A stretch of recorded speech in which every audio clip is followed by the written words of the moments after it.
I think one thing that hopefully all supervisors or most supervisors at least strive towards is attunement and attentiveness. Can they attune? Can they are they attentive to what's going on?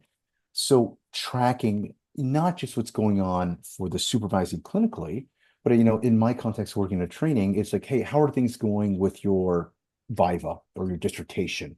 How are things going in your classes? You're attuning not just to the clinical work, but that because that shows the humanity that usually the supervisee, the trainee, student, whatever, is not just there existing in isolation at the Mm, practicum or placement, right? That what happens is you're tuning to all of those things that a supervisee brings to the experience. mm, And I guess again, kind of answer that question, like what kind of behaviors do they attune, they're attentive, they're empathic.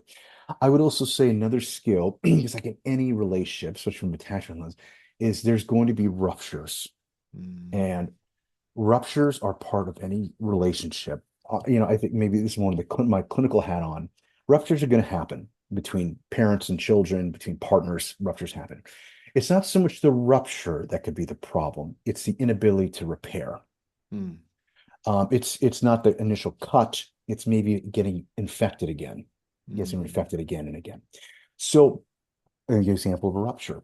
Potentially a supervisee doesn't get good marks, whereas mm. supervisee, when they're qualified, get some really harsh feedback. So that could be potentially a rupture, right? And it's how does a supervisor repair that? For example, I wonder if you have any thoughts about these marks being different from what you put down to compared to what I put down. Mm, So that is something, or you can even maybe a little more guiding hand would be like, I would imagine maybe there's some, I don't know, feelings or maybe some disappointment or some curiosity around my scores being this and your scores being that. Or mm. something, hey, I'm wondering how that feedback's sat with you over this week when we met last time. What was going on for you? So so again, it's my you guys' experience in just kind of working with this kind of model is supervisees remember how you made them feel in your presence. So and that's that secure base, safe base kind of thing, safe haven. They don't remember like, wow, they went to this prestigious university. Oh, they have this many letters, alphabet soup after their name. They don't just like patients, they don't really care about those things. They care about, are you safe? Do you hear me? If we have a rupture, can we repair it?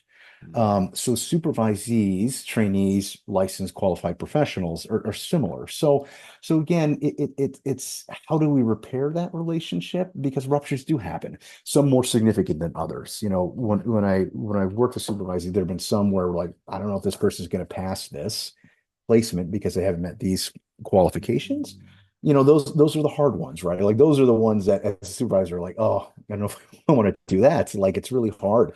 But there are also supervisees that you get a lot of enjoyment out of, like thinking about working with them and what you learn and whatnot. So it's not just a one-way street. We learn from our supervisees as well.